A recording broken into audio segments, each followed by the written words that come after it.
So hello there guys, and welcome back to a brand new episode of the DNF1 F1 Podcast. I hope that you guys are doing well, and what a time for the F1 season to come back to Singapore and have what was, without better way of putting it, a great Grand Prix. Plenty of stories, lots of controversy in the build-up to this weekend, which of course we will be talking about, but a great finish nonetheless, which, owing to the reason that it was delayed, we had to wait a little bit of time for the final result to come in, but in the end, the final result stands. Sergio Perez getting another victory, ruling the streets on the F1 circuit at the moment. Winner in Monaco earlier this season, winner again in Singapore in an otherwise brilliant performance from Sergio Perez, arguably one of his greatest ever drives in the sport at a time where he really needed to pick up his form, I think, for a lack of a better way of putting it. He certainly demonstrated that this weekend when his teammate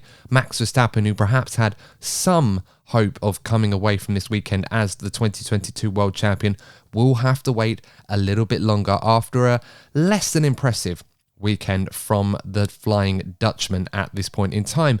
Joining me on this episode to review this weekend's Grand Prix and all of the main talking points is the youngest member of the DNF1 team, but also the birthday boy himself, Courtney Pine. Courtney, first of all, happy birthday to you. Thank you. If our followers and listeners could give a birthday present to you, what would you like from them? Transparency and consistent stewarding.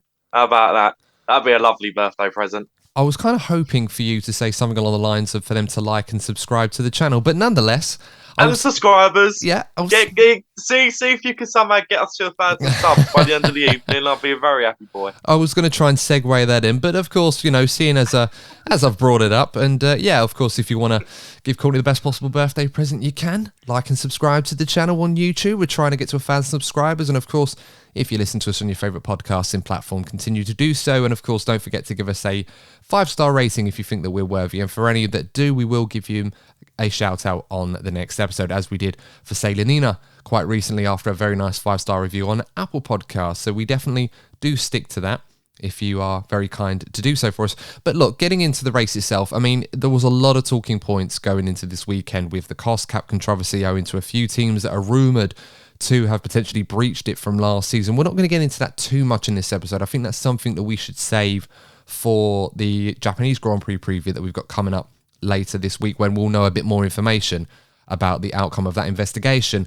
So I hope you don't mind, guys, if we park that one until then. You'll have to check out the next episode for us to talk about that in a bit more depth as to what's going on there and why it's so significant, not only for this season, but also for last season as well.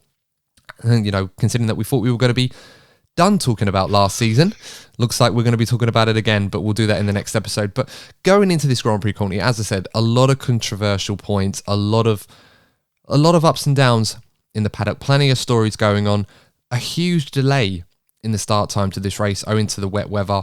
Once we eventually did get underway an hour later than anticipated, it was a race that very much promised a lot, and it did take a while for it to get going. So when it did, there was a lot to talk about. Everything was going on all over the grid. It was quite hard to see who was really going to come out on top. But in the end, there was really only one of two, and maybe even then, only one driver that was going to come out on top of today, and that was Sergio Perez. So, I mean, first of all, what can we say about Sergio Perez's incredible drive this weekend? We've been very vocal about the fact that he's been out of form recently. We've come up with a few theories as to why that may be the case. It was a fantastic performance from Sergio Perez, absolutely. But I think at the same time, it just highlights how much of a performance advantage Red Bull have over the rest of the grid at the moment. And it's quite ominous to think, again, not taking anything away from Sergio Perez. Could you imagine if Max got pole on Saturday? I think that would have been an easy one for him. Well, He'd been playing F1 on easy modes. Yeah, that's it. It wasn't for the mistake made by the team. He could well have been on pole position. Another easy win. And Red Bull are truly in a league of their own at the moment. And as you said, Adam, we're going to park the cost cap rumours going around at the moment. But because of that, I don't quite know how to feel talking about a Red Bull win at the moment. I'm very much conflicted about it. So all I'm going to do is congratulate the driver because these kind of decisions aren't the fault of the drivers. So hats off to Sergio Perez. You did a good job this weekend, mate. Yeah, absolutely. I mean, Checo did a great job to get it on the front row in qualifying. And this is a guy that for a while has really dipped in form. And there's been a lot of lots of reasons for that people have speculated on, ourselves included. We've kind of speculated on Checo's form, and is there a parity in the car that he's driving compared to what Max Verstappen is driving? Are there scenarios in place where the development of this Red Bull has favoured more towards Max than it has towards Checo, and that has explained his sudden dip in form?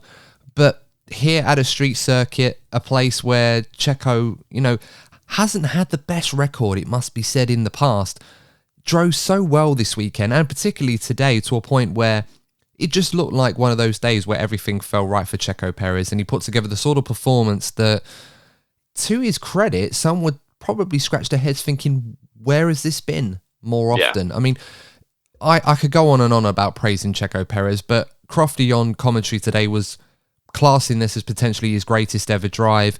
Would you share those sentiments, Courtney? It's certainly up there.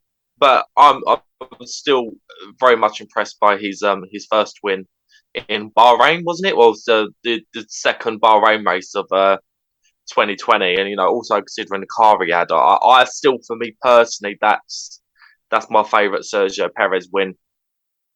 But no, look, it was a fantastic drive from the guy.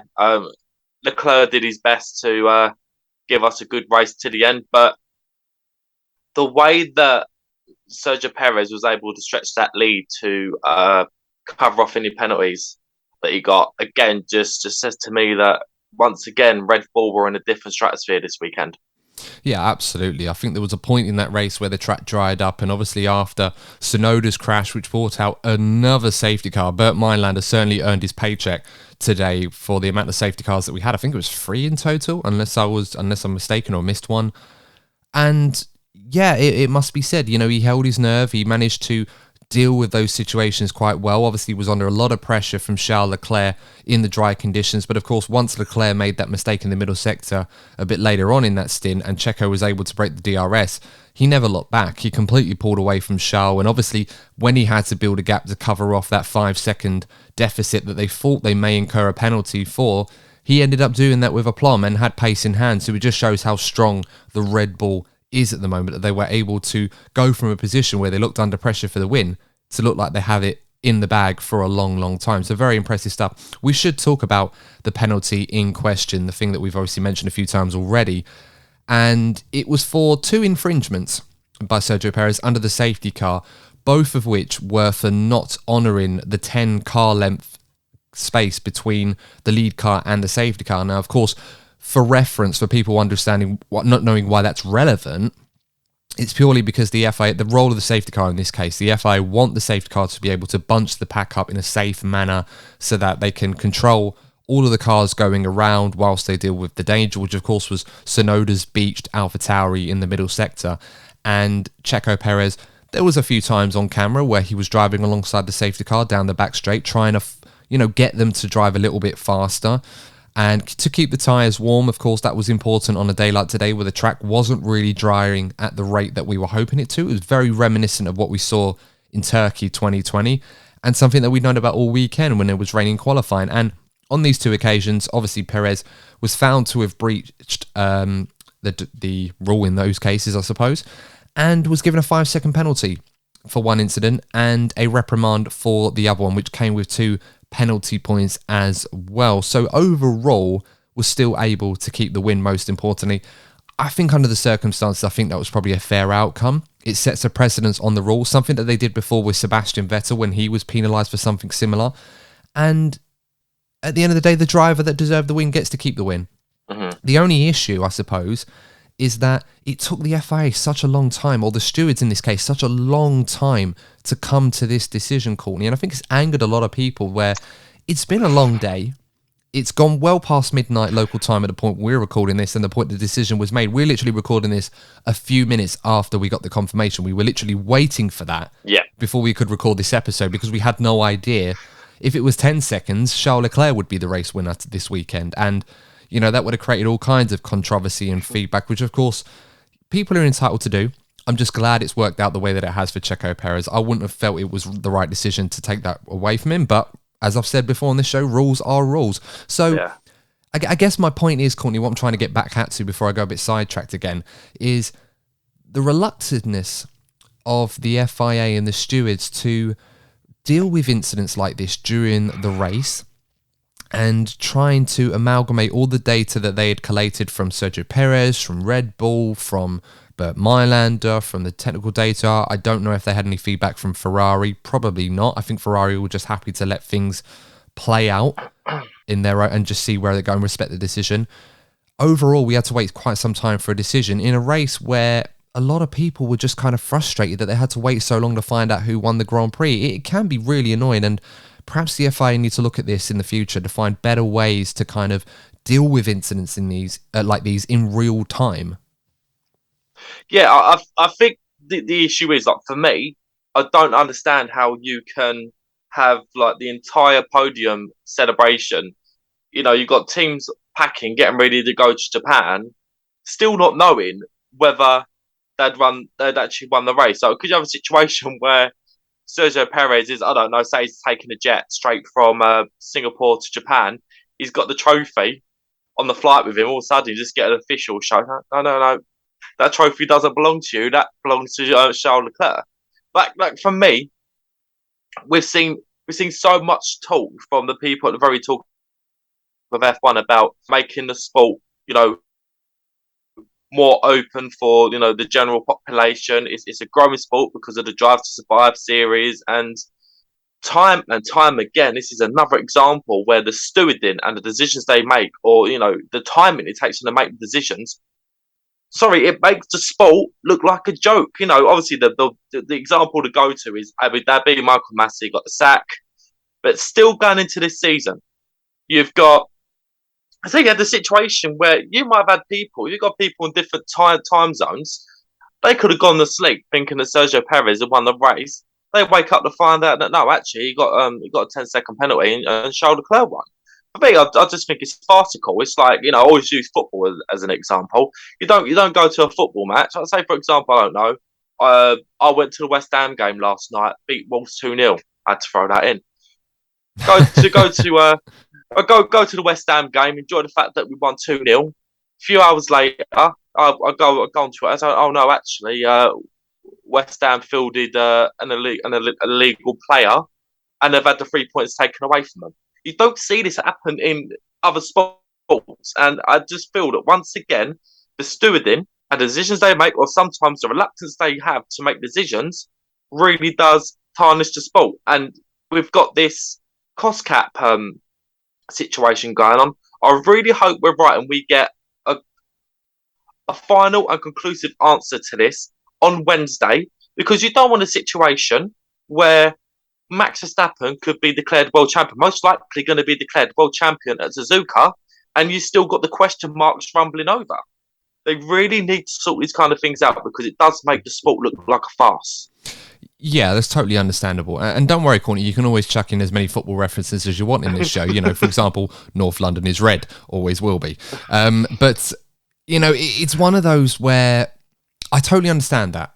I totally understand that point. You know, retrospective punishment does seem to be something with Formula One, and it's not something that always goes down well with the fans. In fairness to this budget cap issue, and I think this will be the last thing that we mention on this before we talk about it a bit more in the preview next week, is all these rumours that came through the press and through voices in the paddock about the two teams potentially, one of them being Red Bull, of course, the other one being Aston Martin, breaching the cost cap in 2021. One by a large amount, one by a minor amount. In fairness to the FIA, they put out a statement on this, and I do have the statement actually, and I'm really glad that they did this, and this kind of wants to hammers down the point I want to make here. And the FIA basically said, that they're currently finalising the assessment of the 2021 financial data submitted by all Formula One teams. Alleged breaches of the financial regulations, if any, will be dealt with according to the formal process set out in the regulations. The FIA notes significant and unsubstantiated speculation and conjecture in relation to this matter, and reiterates that the assessment is ongoing and due process will be followed without consideration to any external discussion. Basically, what the FIA is saying in that statement is all you armchair experts, podcasters, YouTubers, press, anyone involved, people like us, for example, anyone that's offering opinion or anyone that's speculating on these rumours, just sit down, take a chill pill, let us do our job, and you will all find out in due course. And in fairness to them, this has always been the plan. It's just that I suppose you could argue that Red Bull, they were quite angry about this, and Christian Horner, understandably, that he's saying that, well, look, I don't know where all this is coming from about us being investigated for months. As Toto Wolff mentioned, they were being investigated for months about the cost cap issue, when everyone's accounting is being kept private, and the only ones that know about this are the FIA. And the formal process has been set out for the results of this, or the certificates of compliance, if you like, that they're going to be given if they are compliant with the 2021 budget cap from last season. Those are going to be issued this week coming.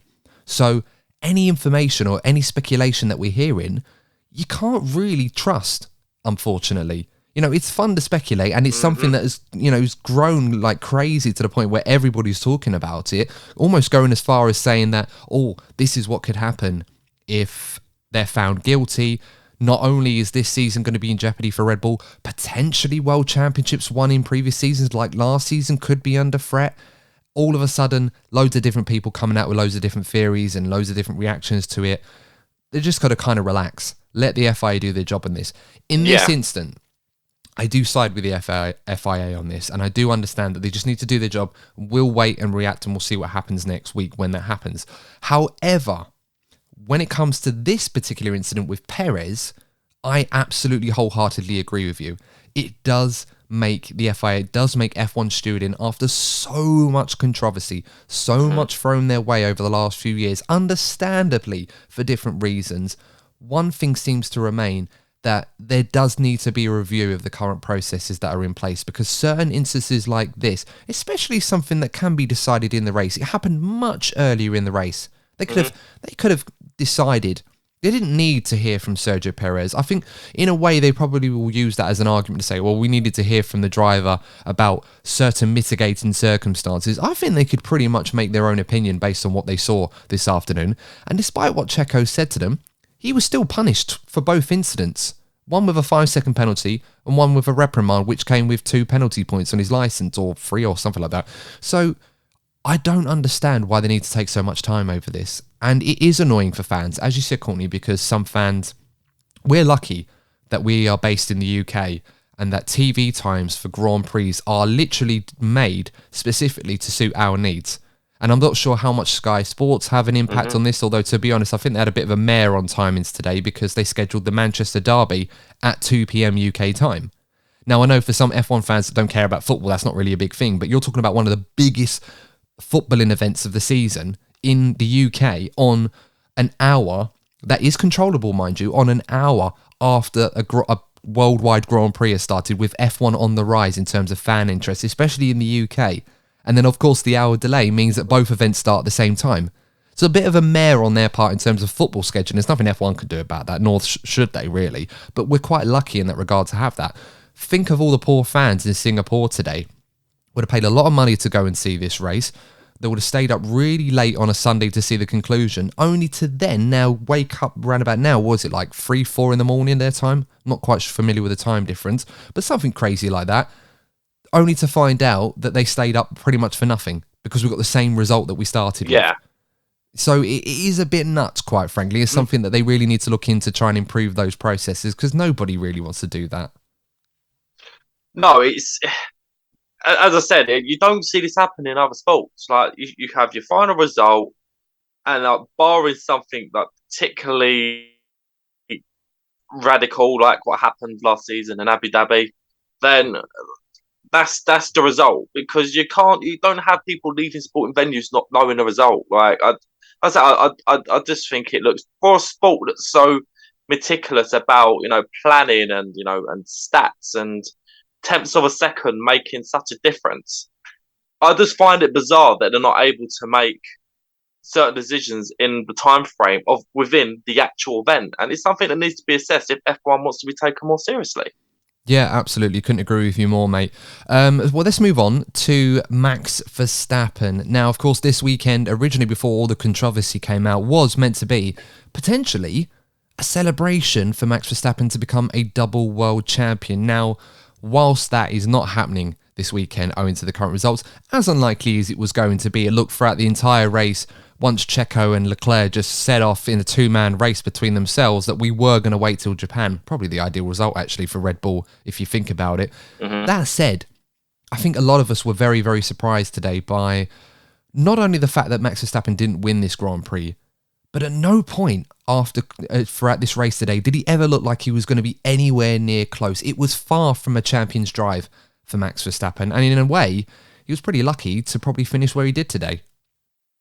Yeah, I think the race in general, the conditions were testing for everybody. I can't think of many drivers who didn't have any kind of difficulty during the race, and I think that again that's a testament to how well Sergio Perez in particular drove, because today he looked like the number one driver.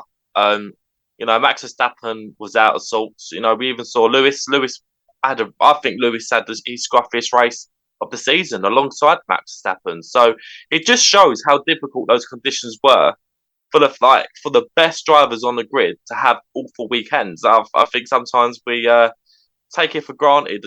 Regardless of how talented these guys are, sometimes the conditions are that challenging that it can get the best guys on the grid.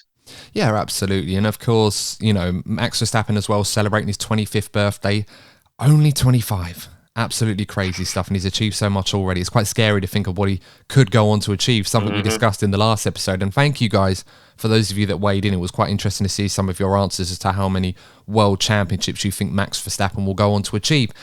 But yeah, again, it was a surprise this weekend. I mean, qualifying, we probably should address this because a lot of people were talking about what happened in qualifying. And the long and the short of it is that on two occasions in Q3, Max was on a lap, which could have easily got on pole position. And for both different reasons, Red Bull told him to either abort the lap or to come into the pits. And I'm not quite sure why they asked him to abort the first run. He was about half a second up on Leclerc. The second lap, he was more than 0.8 of a second up. Before the call came in to tell him to come into the pit, they said, whilst Max was very angry and animated, totally understandable. And of course, that's something we should talk about a little bit as well in a minute, because we saw a lot of that on social media, comparisons between different drivers when they get angry on the radio and how people seem to report that in the press, depending on who it is. But they told him to come in the pits. They said they'd discuss it afterwards, wanted to keep it secret. Martin Brundle was the one that was first on commentary on Sky F1 to actually come up with a reasonable suggestion as to why they did, and that was owing to the fact that they didn't believe that Red Bull would be able to provide an adequate fuel sample, which I think it's about 1 litre of fuel that you need to provide as a sample after qualifying. If they failed to do that, then Max would have started at the back of the grid, something that happened to Sebastian Vettel in Abu Dhabi many years ago. I think it was, I can't remember what year it was, that race where he started at the back and still finished in P3. So very interesting circumstances there. Were you surprised by that, first of all, Courtney, with Red Bull, with that, something that was probably considered a blunder by their standards?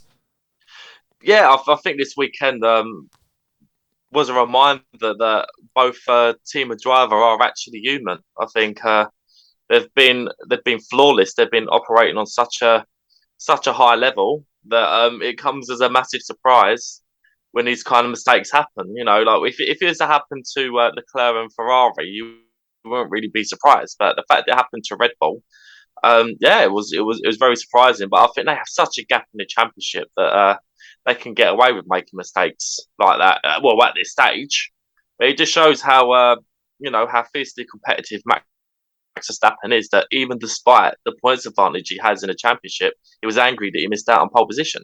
Yeah, I mean, what did you make of that radio exchange with Max Verstappen? Because a lot has been said about other drivers, comparisons. One example was Sir Lewis Hamilton, compared to scenarios when he's been upset on the radio.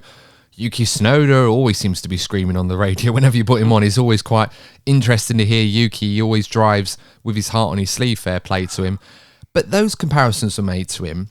Do you think it's fair how how can I put this? Do you think it's fair the comparisons that are being made between certain drivers, how they're sort of interpreted with radio exchanges, or do you feel that it's kind of a non-issue? Because I'm not really sure how to feel about this, quite frankly.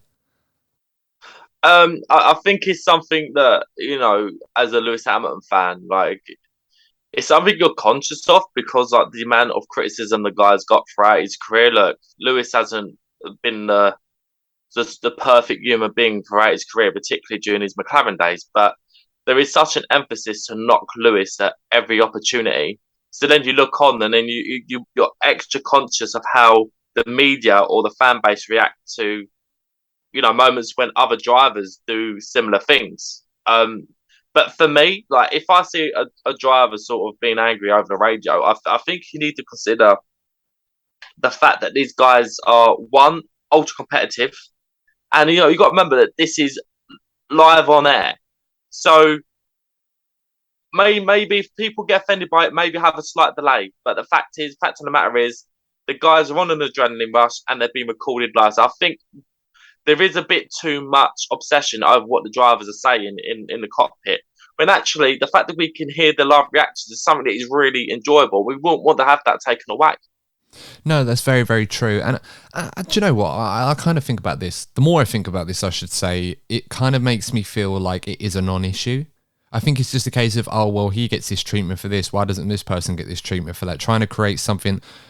I don't know. Maybe it's not for me to say. Maybe some people obviously feel that there are certain undertones about how this is interpreted compared to others that exist that perhaps someone like me is not really aware of or even privy to, I suppose, or would even understand. So I don't know. I always think back to some other drivers, how they talk, like the Ferrari drivers. I mean, Leclerc, every time he makes a mistake or something goes wrong, he's always shouting on the radio.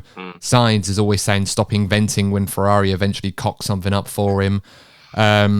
George Russell always seems to be rather mellow on the radio most of the time anyway. If anything, he tends to blame whenever he has a moan about something, it's always someone else's fault, or this person did this, and we'll get into that later on with some of the incidents, because he was a busy boy today, not necessarily for the good stuff either. So, I don't know.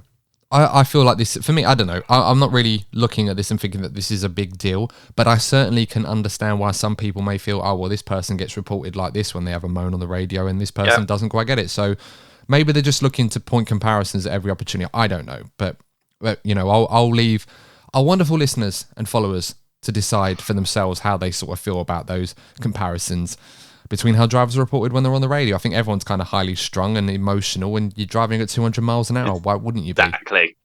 So, that's the adrenaline for you in live sport.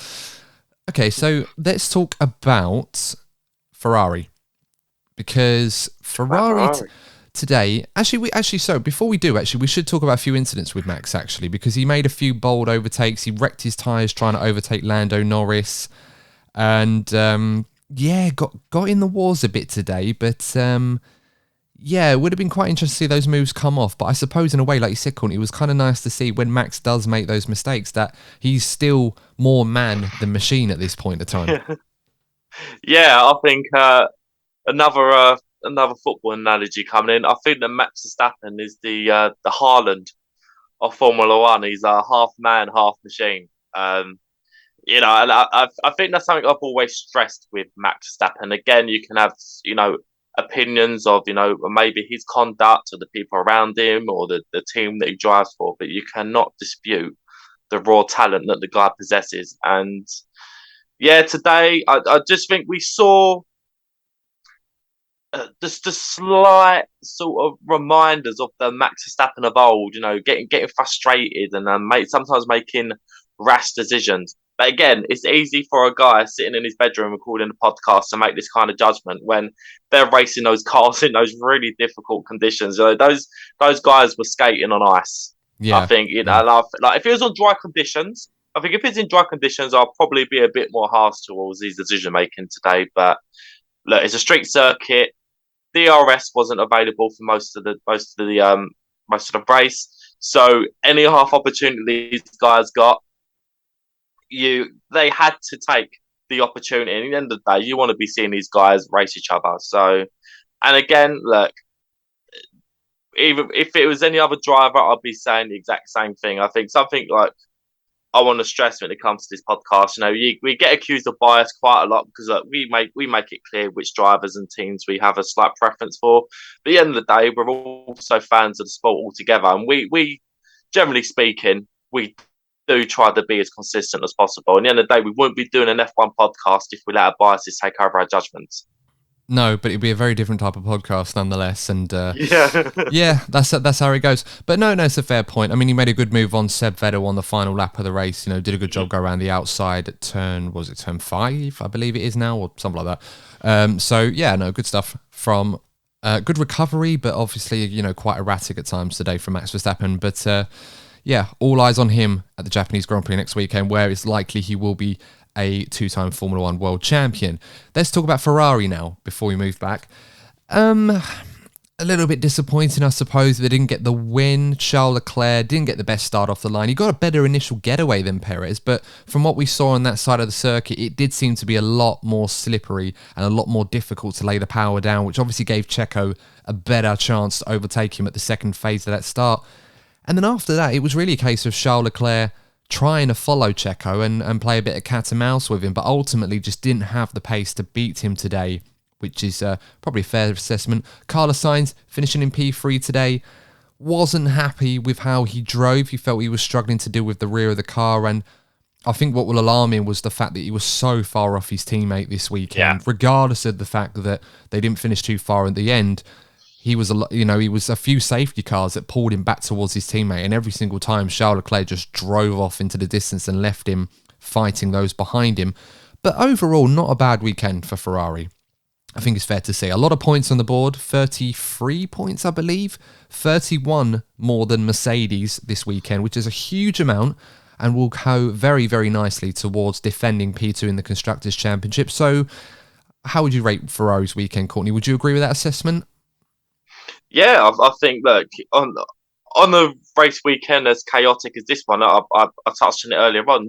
Ferrari are the team that you expect to be making these simple yet high-profile errors. And in terms of like the logistics of the race weekend, other than a bit of a tardy pit stop for Charles Leclerc, I think the first one he had was I think it was like 5 seconds or something like that. I know it was a lot longer than usual. But given the amount of safety cars that followed on, it didn't really have much of an impact on the actual race result. I think that the race result that we got in the end was fair. Red Bull were faster. Ferrari picked up maximum points given the circumstances. And again, we don't know what's going to be happening in the coming days. So Ferrari need to focus on finishing ahead of Mercedes, because you got to remember, there is a slight possibility, given the verdict on Wednesday, there is a chance that Ferrari could well be constructors champions. So they need to focus on finishing ahead of Mercedes, and they've just taken a real step forward. So Ferrari are in a position now where they can slowly but surely bring it home. Yeah, I think so too. It was a big weekend for them, a big opportunity with Mercedes completely all over the place as far as their drivers were concerned. Certainly not a performance that either of them would be proud of. But Leclerc and Sainz, this weekend, good pace. Charles Leclerc getting his 9th pole of the season, and predictably, unfortunately, was not able to convert that into a race win. Although, we can argue that it was always going to be difficult with the pace that Perez ultimately had in this race. But he drove the wheels off that car, gave it absolutely everything. 1 or 2 minor mistakes, and I'm talking really, really minor. I mean, the pit stop obviously was slipped a little bit, which caused the slower stop than normal. It wasn't the team's fault this time round.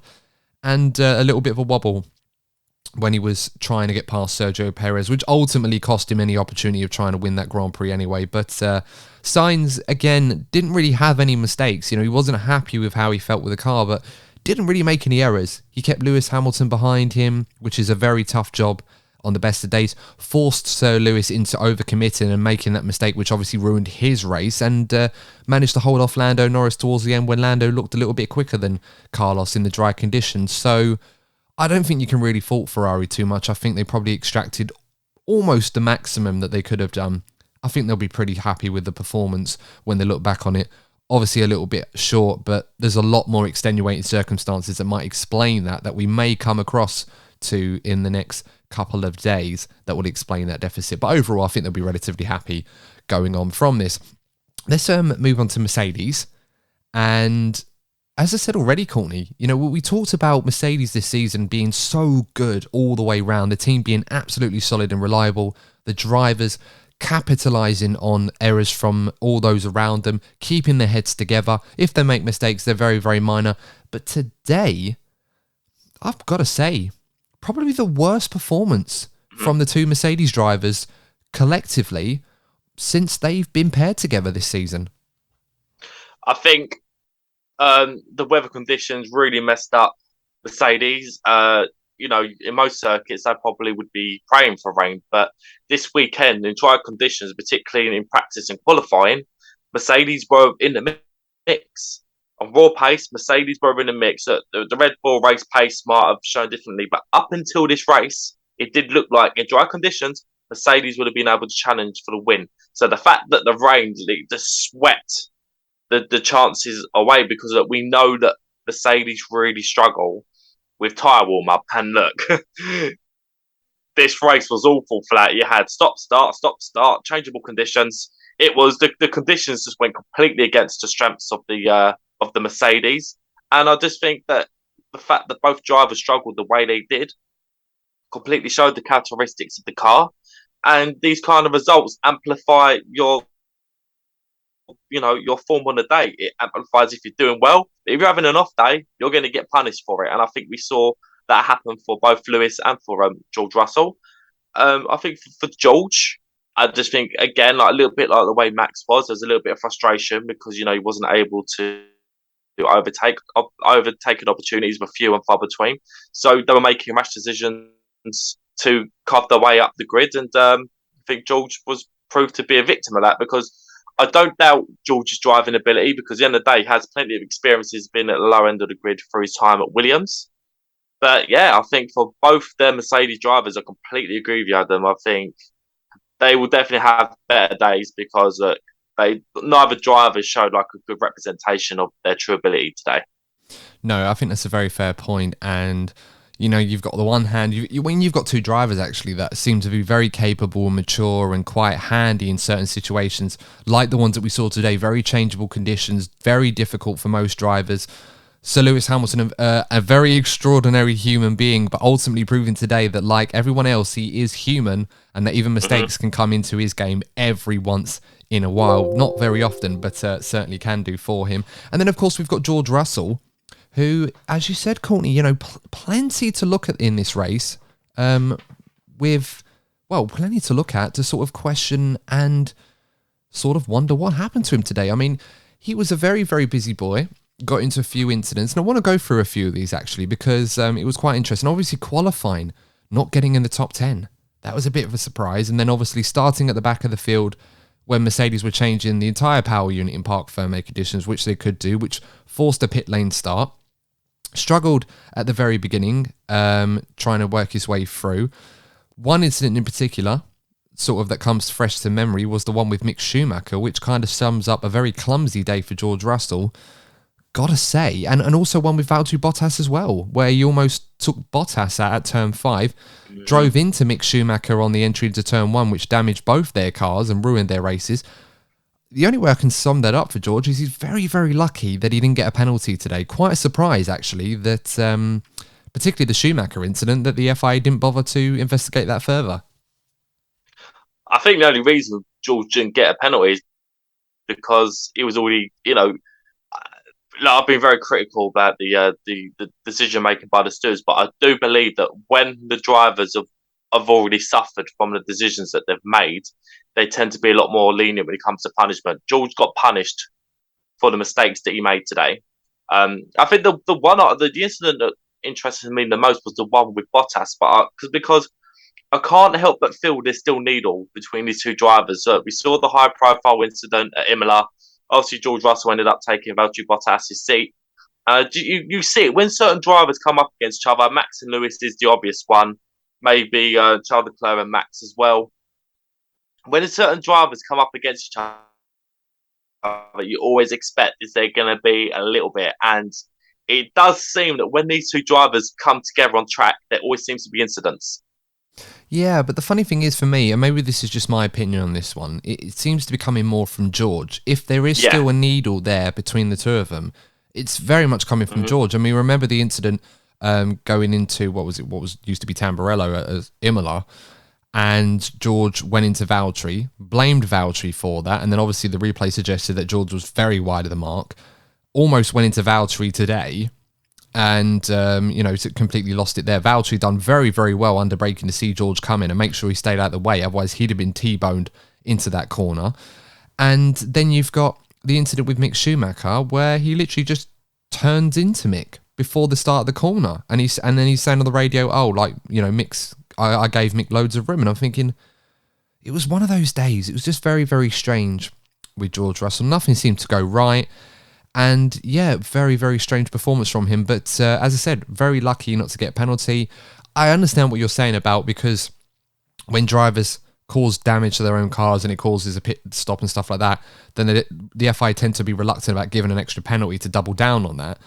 But similar to what we had with Leclerc and Gasly, a couple of seasons ago in Austria, something similar. Leclerc did something and it ruined Gasly's race and he didn't get penalised for it. But then with George Russell, kind of ruined Mick Schumacher's race, to be honest, because Mick Schumacher, he probably wouldn't have got any points today, but he was on the fringes if something had gone wrong, and what happened with George Russell completely ruined his race. So I'm a bit surprised because of that the FIA or the stewards decided not to punish George Russell because of what happened to Mick Schumacher's race.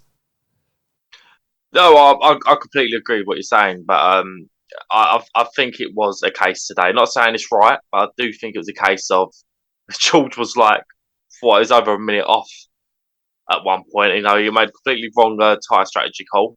But at the end of the day, I think that decision that he made in terms of like going on to slicks too early, that is an example of how poorly his race was going. He's like, look, we have nothing to lose. Let's go into the slicks. So I think for George Russell today, he was just one thing after another. He was destroying his own race. I don't think the stewards needed to intervene with that one.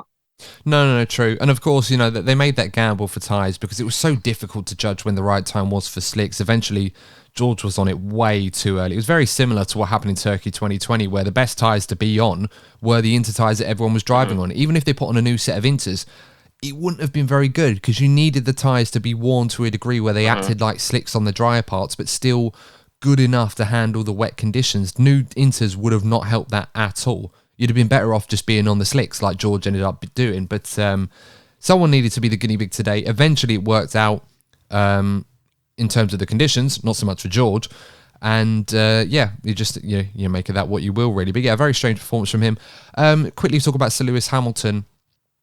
This is a weekend where Sir Lewis would have looked at and earmarked as a possible one where he could have won. A winner here 4 times in the past. Not many people have a better record round here than him. I think only Seb Vettel has won more Grand Prix at Singapore. And, it looked promising for Sir Lewis at first. Decent qualifying, didn't get the best start like Leclerc. He was on the same side as Leclerc, so obviously the getaway was... I think he got the best getaway out of all of them, but because of that second phase where it got very slippery, he ended up losing ground to Carlos Sainz. Quick note on that incident with Hamilton and Sainz, how did you see that? For me, going to keep it simple, it was a first lap, first corner incident in the wet. I think it would be extremely harsh for Sainz or Lewis to receive a penalty for that. No one got hurt by it. Yeah, definitely a first lap incident for me. Yeah, absolutely agree with that. I mean, Lewis sort of lunged in around the outside. Yes, he would have normally warranted some space, but given the conditions, given it was lap 1 and everything else, there was absolutely no way you should expect Carlos Sainz to have given him that extra room. Must be said, we must praise Lewis for such great driving and car control, going over the slippery paint where the Singapore Airlines branding was outside on the outside of turn 1 and 2 to keep it all together with that, because he could have easily spun the rear tyres and moved it off, but he managed to control it, keep it going, and no harm done, really. So, should praise him for that. It was some good driving from him there. But yeah, he was stuck behind Carlos Sainz for a long time. Clearly felt he was faster than Sainz, probably a fair assessment of the circumstances, just not quite quick enough to overtake the Ferrari, which seems to be a lot better in a straight line than it has been. But yeah, overall, this would have been a race where Mercedes and Sir Lewis would have earmarked as one they could have potentially won in normal circumstances. Maybe the conditions would have benefited him. He looked pretty handy in qualifying. He might have looked at one point, he might have got on pole position, didn't quite make it. And then after the pit stops, just went for broke, made a mistake, went into the wall, managed to keep it together so that he only had a damaged front wing to come in for a pit stop. And then towards the end of the race, ended up seeming to find Max Verstappen on a few occasions, went for the move on Sebastian Vettel, went on the wet part of the track and lost what was a P8 at the time. So certainly not his best performance, quite frankly. One that reminds us that Sir Lewis Hamilton, as extraordinary as he is still human. Yeah, he's like just the way that Max was.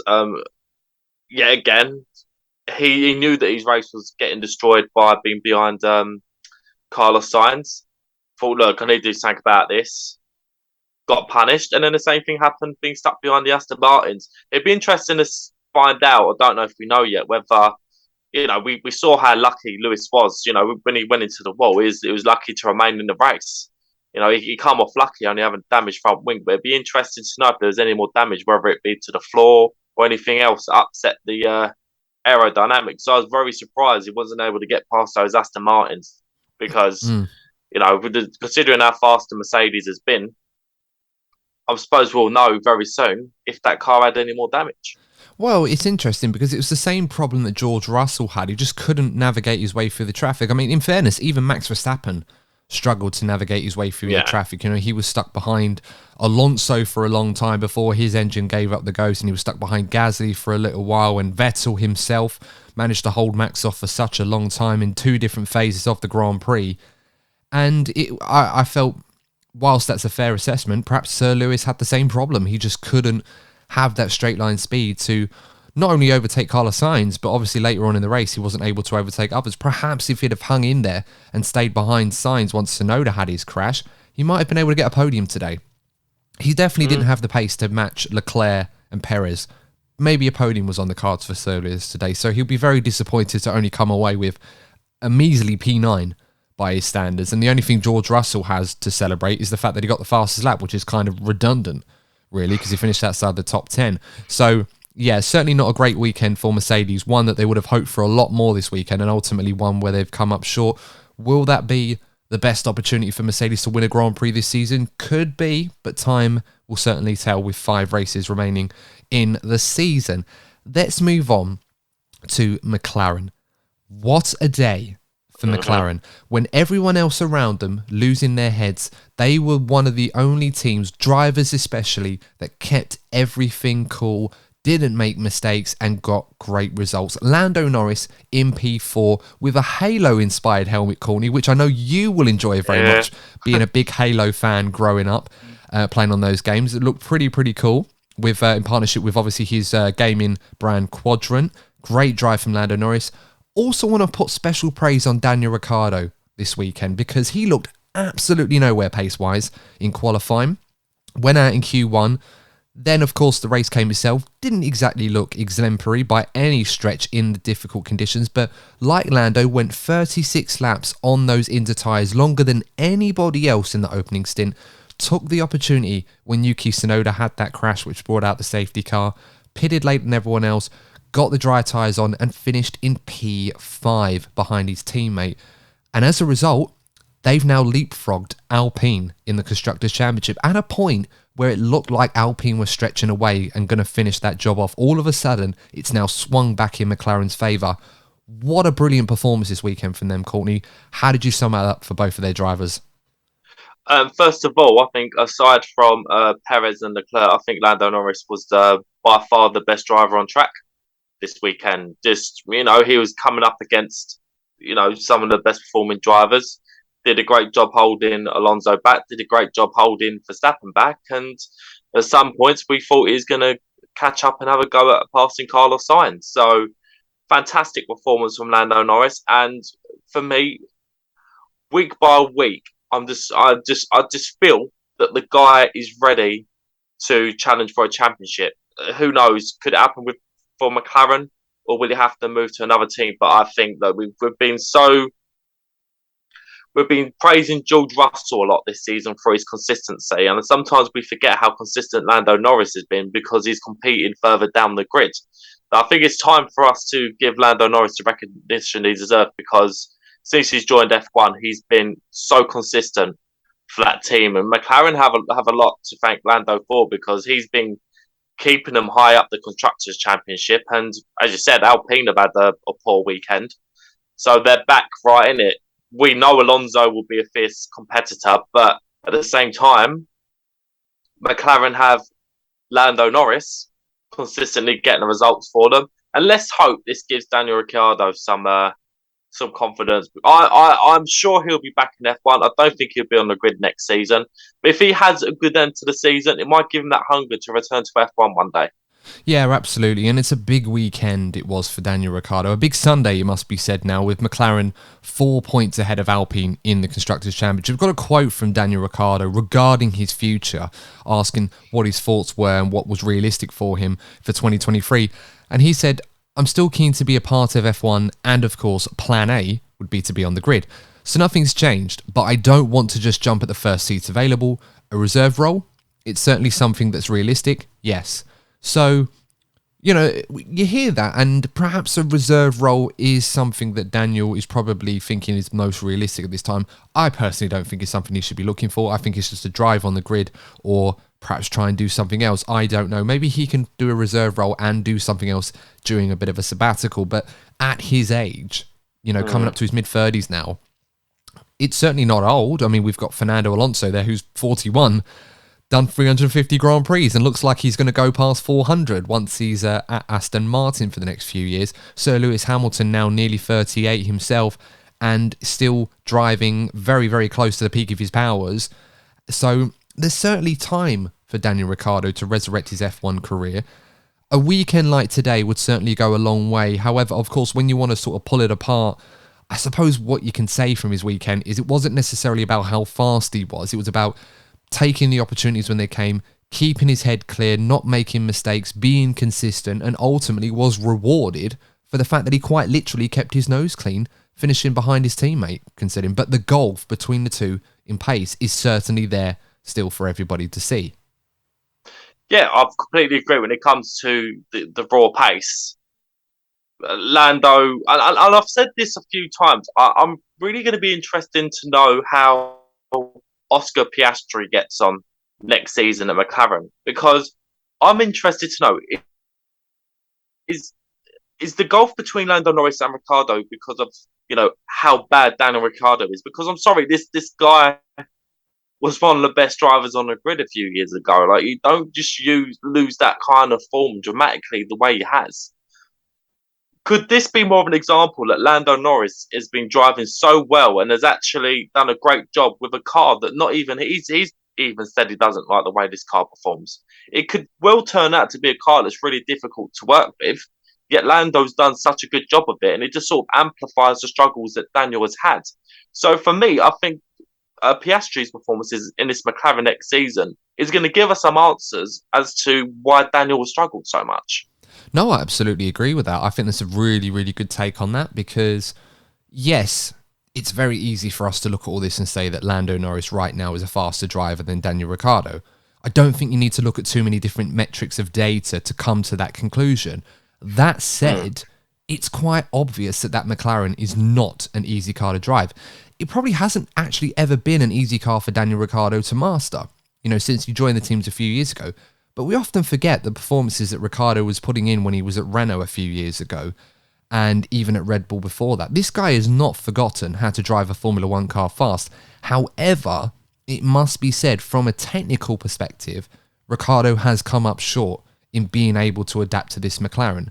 The hope would be that you could take that information and say, okay, well, if we chuck Daniel in our car, if you're a Haas or a Williams, for example, who are still looking for seats, of course, Alpine and AlphaTauri, we have heard rumours. I think Ziggo Sports, Dutch-based publication outlet, basically were saying that Alpine and AlphaTauri seats are now done, with Gasly going to Alpine and Nick de Vries going the other way. So it looks like there are only seats at Haas and Williams and, well, not Alfa Romeo, but Haas and Williams available.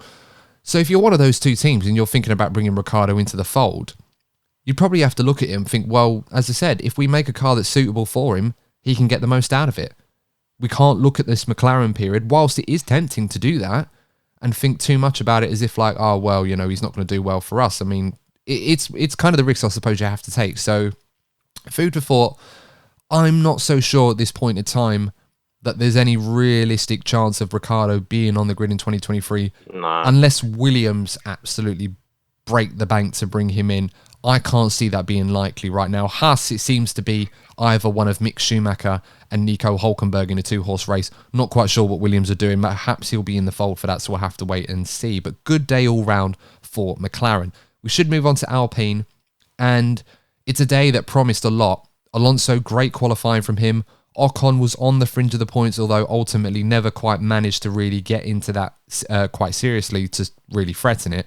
Perhaps could have done if he'd have hung around the race, but reliability played in both of their drivers at the worst possible time. Some big points were lost this weekend, especially for Alonso, who was right up there with Lando Norris.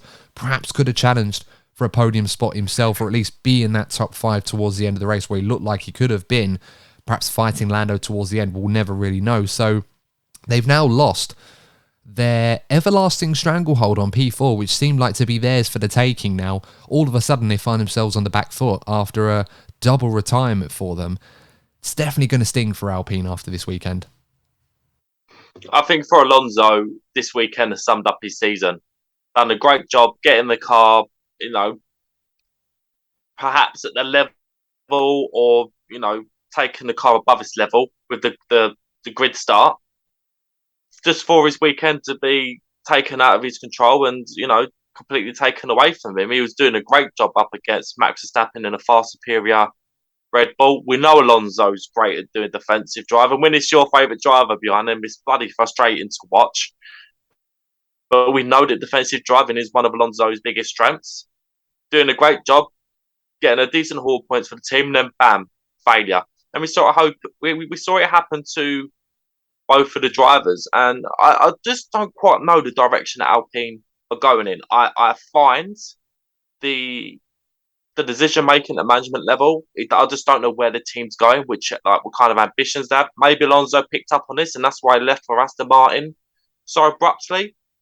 And the driver pairing they're coming up with on paper, sure, Gasly and Ocon is a solid partnership, but they have a high profile sort of issues with each other, and I know they're both grown men, they're both elite sports, but you just feel that Alpine is a disaster waiting to happen. It does seem that McLaren are slowly but surely on the up again, whereas Alpine started the season solid, got a solid car that seems to perform on every track, but I just don't know where they're going. It just seems that Alpine need to be careful they don't go on a downfall in the coming seasons. Yeah, that's very true. I mean, Alpine have to be keeping an eye on how things are at the moment. The good news for them is that their form compared to McLaren has been rather good. This has been a major blip. But of course, as we said already, when you're in a situation like this, it can take one race like today to turn things around. And this is a big haul of points that McLaren have scored on Alpine on a day where they themselves could have got a remarkable number of points as well, owing to everything happening around them. So they'll be very disappointed with the reliability woes that they have. That being said, looking at the pace this weekend, Fernando Alonso and Esteban Ocon were in completely different leagues. I mean, Alonso was doing the old ever-reliable performances that we know and love with Fernando Alonso on his 350th Grand Prix weekend, the most of any driver in the sport. So congratulations to him. One, of course, that he probably will remember not too fondly for how it played out. But then you have Esteban Ocon, who has put out a bold claim saying that he's Fernando's best teammate since Lewis Hamilton. If you compare their pace, Fernando qualified, P5 today? Ocon was P18. He went out in Q1 in difficult conditions. And this is the sort of weekend where Alpine have been good pretty much everywhere they've been. They've turned up, plugged in, played, and they've been very strong. Ocon, if he leads that team, he needs to be doing better than that. And he needs to be closer to where Fernando is, especially if someone like Pierre Gasly is coming in, who's obviously going to want to wrestle that from him. A driver who's had very similar hallmarks of his career, for good and bad, as Esteban Ocon. You couldn't find two more identical drivers in terms of their careers for different reasons than them two. And, so something is going to have to happen for them, and it's going to have to happen fast. And if Alpine are going to wrestle back that P4 in the Constructors' Championship, which they'll be gutted to miss out on if it ends up going McLaren's way, they do need Ocon in that fight with Alonso, because that is the asset that they have. That is the advantage they have over McLaren. They have two drivers regularly threatening the points, whereas right now, despite Ricciardo's incredible performance today, there are a lot of caveats in there, and Lando Norris is the regular driver that you would bank on to sort of fight for the points. Let's move on to Aston Martin. What a day for Aston Martin, eh? I mean, qualifying-wise, this has been a hallmark for Aston Martin this season. Qualifying, they've not been very, very good. They struggled once again. They looked like they were going to struggle, but they actually had a decent qualifying performance this weekend. You know, this is the car that we often attribute with as being good in the race. And once again, they were. They kept their noses clean, stayed out of incidents. Lance Stroll, I had to sort of double take when I looked at the standings throughout the race. I'm thinking, how in the world did he end up in P6? But Lance Stroll is one of these drivers, amazingly, that despite the difficult conditions, when they happen, he's always up there. There's one thing you can count on with Stroll, is that he's very quick in changeable conditions. And he demonstrated that once again today. Started P12, finished in P6. Great drive from him. Hardly had any screen time from what I could remember. And absolutely nailed it. And Sebastian Vettel, very unlucky not to finish behind him. Fantastic looking crash helmet. The jet black with the rainbow colours and the peace signs on it. Absolutely brilliant stuff from Seb. Finishing P8, unlucky to not keep ahead of Max Verstappen towards the end of the day. But Red Bull versus Aston Martin, only going to be one winner. Was a nice little moment when Seb was battling away with Max and Sir Lewis. 13 World Championships on display if you count the one that Max is due to win in the next couple of weeks or so. So not a bad day for Aston Martin. Importantly as well, moves them up to P7 in the Constructors' Championship. They've leapfrogged Haas and AlphaTauri now to P7. So yeah, great stuff from them. Well, yeah, I think over the last few races, they've made some good developments to the car. And going back to the Alonso thing, maybe Alonso knows something about the direction that Aston Martin are heading in. For him to make that decision, you know, I was saying that Alpine looked like a team that could be on the downfall, could be in for a couple difficult seasons coming up, and maybe Aston Martin are showing some sort of shoots of the team that they aim to be. You got to remember that when Force India was taken over, they were very bullish about the future. They want to be challenging for championships, and maybe with the personal change they've made in recent months, maybe the progression and development of that car might be the start of something. So if they carry on going slowly but surely, catching up with the top of the midfield, they're going to be hoping to be a team to be reckoned with in the next couple of seasons. Yeah, absolutely. And I think it's a good point. It kind of makes you wonder with Fernando Alonso what he can do, not necessarily in this Aston Martin, but in ones for years to come. And obviously the trajectory that Alpine have gone up to be in a team that are on the fringes of potentially challenging the top teams in the future if they keep going up the way that they are. Fernando Alonso's leadership and direction on development within the team has certainly played a huge part. It's something that Aston Martin are going to be licking their lips and relishing the opportunity of what Fernando Alonso, despite being 41 years of age, can still deliver to a team with those lofty aspirations. No disrespect to Seb Vettel and Lance Stroll, but I mean, even more with Seb Vettel in this case. Seb is still driving a pretty good standard. It's taken a while for that to come this season, but he's still driving well. But you can argue that there's more desire there with Fernando to bring that something extra to take that team going forward, something that Seb perhaps is not really interested in. With Stroll, it's more of a quality rather than a desire thing. Stroll's still able to do a job, but he's not capable of leading a team, especially one like that wants to move forward. No matter whether or not his dad is the one that actually pays the bills or stuff like that, that's kind of all irrelevant in this argument. So it does make you wonder what Aston Martin could achieve with Fernando Alonso behind the wheel, especially on days like today when they do seem to have a pretty handy race car.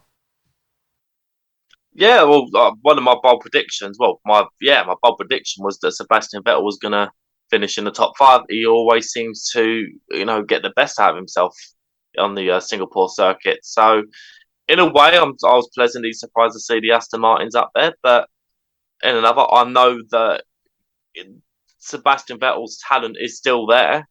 With the conditions, unchangeable conditions. You got to remember his first ever win at Monza in 2008, I believe. That was in a wet condition. So he's shown that he can do it and gets on well with the Singapore circuit. So a very solid performance from Sebastian. And look, we want to be seeing him get some good results before he goes out of F1 because you don't want to be seeing him go out the trapdoor. So I'm pleased that he got a good result for his team.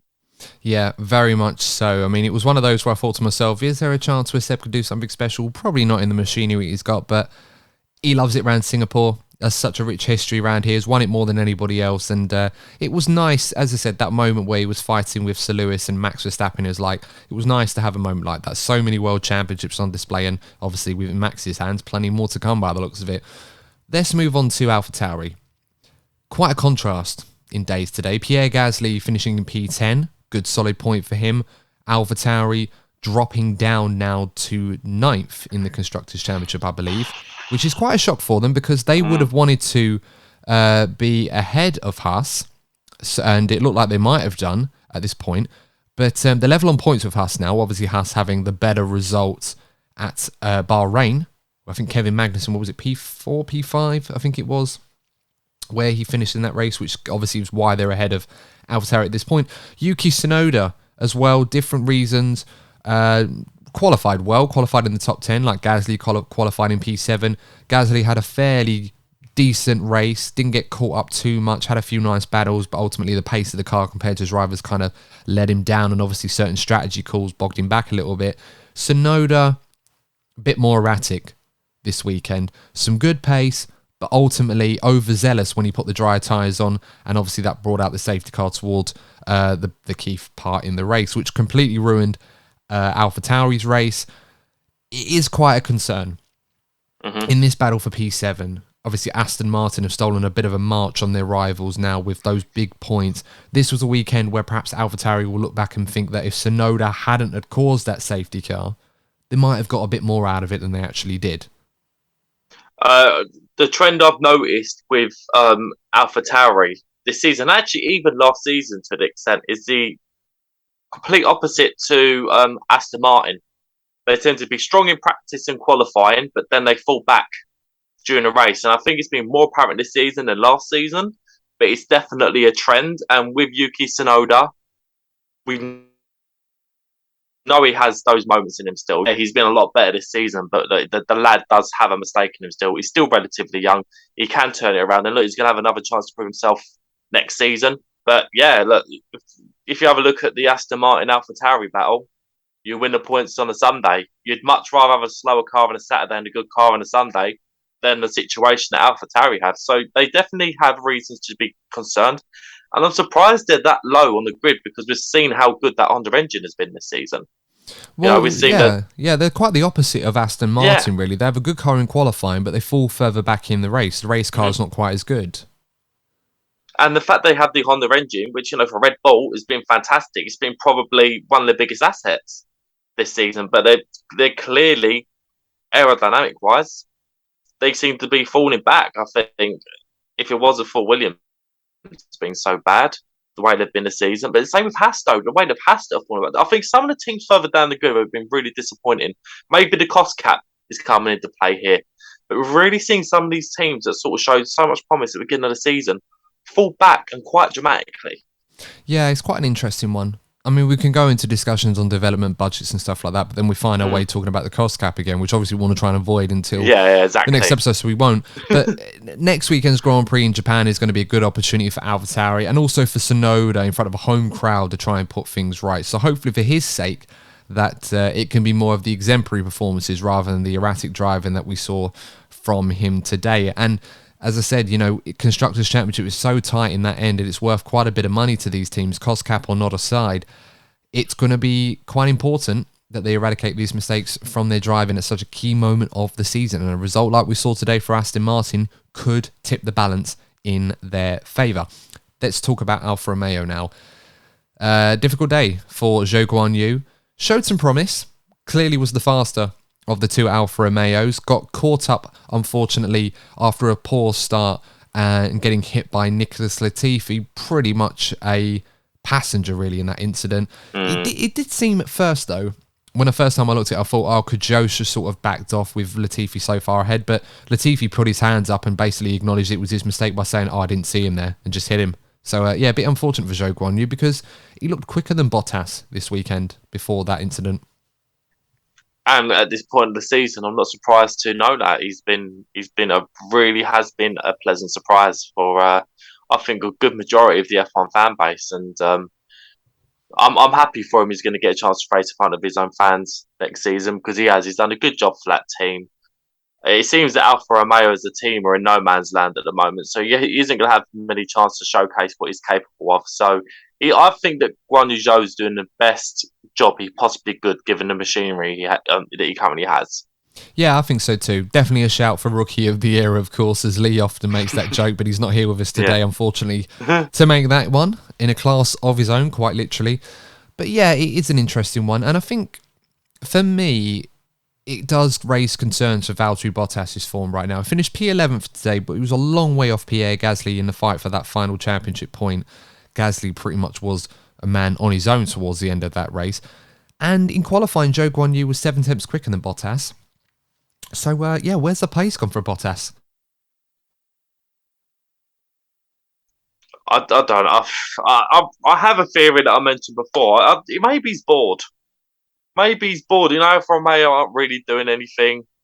Let's hope it is, because I mean, like, God, it'd be a fall from grace, wouldn't it? Like one moment you're in a championship winning car, in a couple of seasons you find yourself going out the back door. Similar with Sebastian Vettel. It just shows that you can't rest on your laurels in this sport because you will be under pressure very quickly.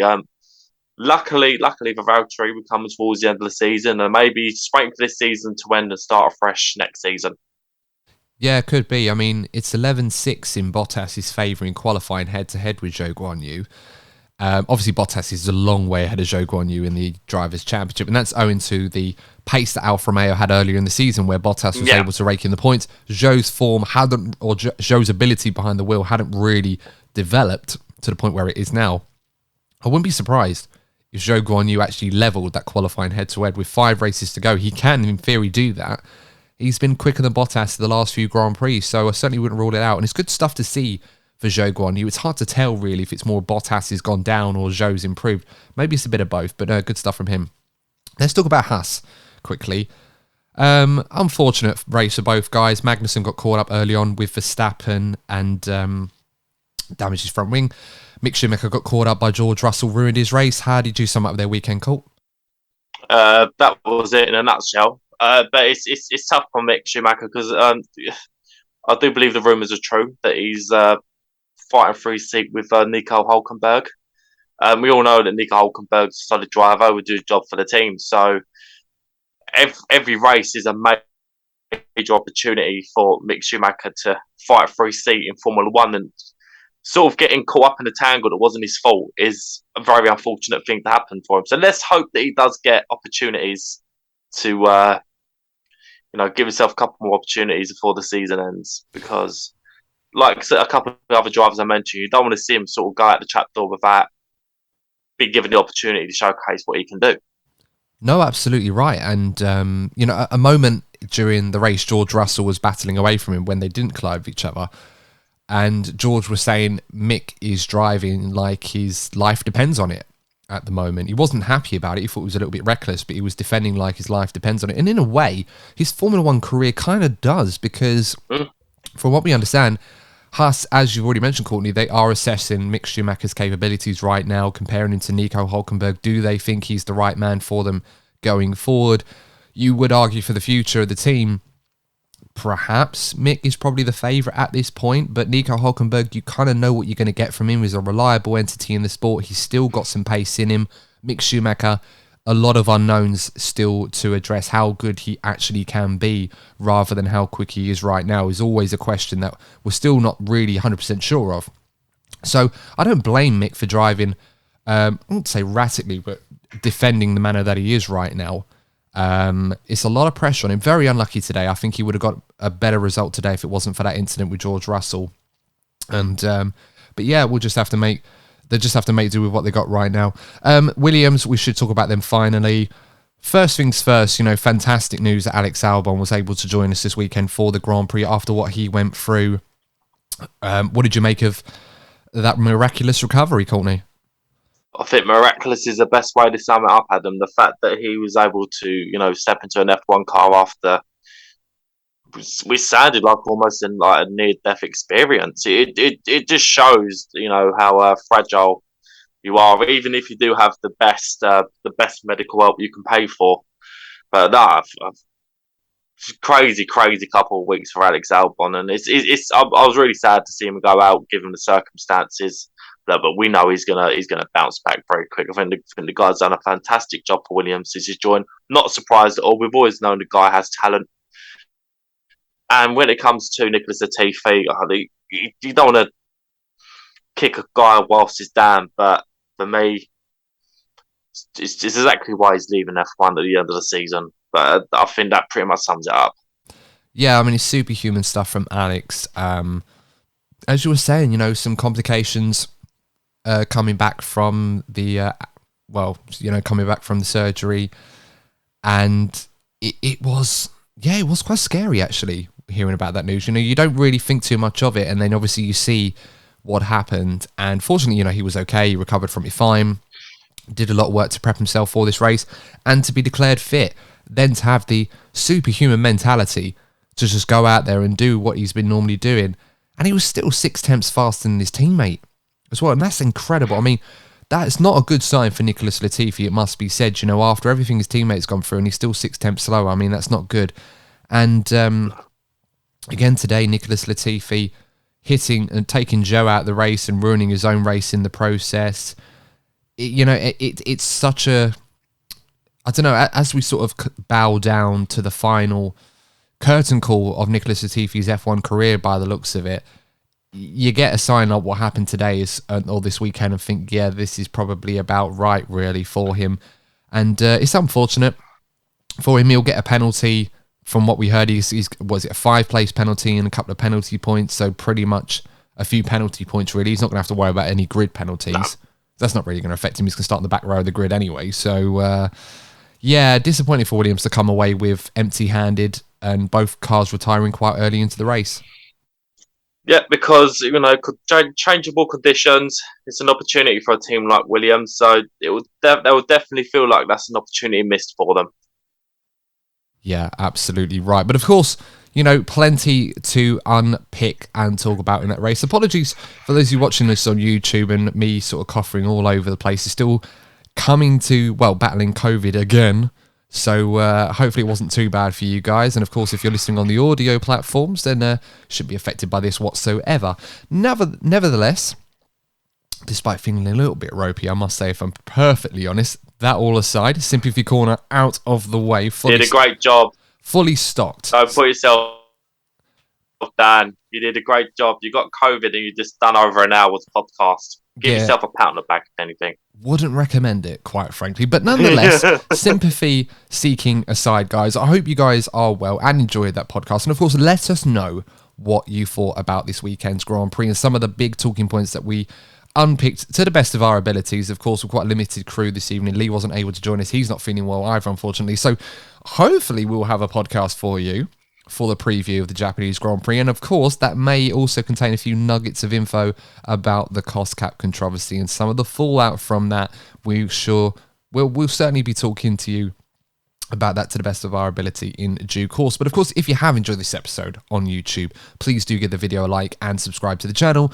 And if you are listening to us on your favorite audio podcasting platforms, please make sure to leave us a nice review if you think we're worthy. If you think we're worthy of 5 stars, we'd really love it if you could. That allows us to get our podcast out to many different walks all over the planet and many different sorts of people that haven't quite heard of us yet. Really could do with your support. And of course, we will give you a shout out on the next episode as a reward for your generous patronage. Until then, guys, please stay safe. Thank you so much for tuning in, and we will be back with a preview of the Japanese Grand Prix. So until then, we'll see you in the next episode of the DNF1 F1 podcast. And until then, remember one thing. If you're not first, you're probably DNF1. Take care, and thanks for watching or listening. See you soon.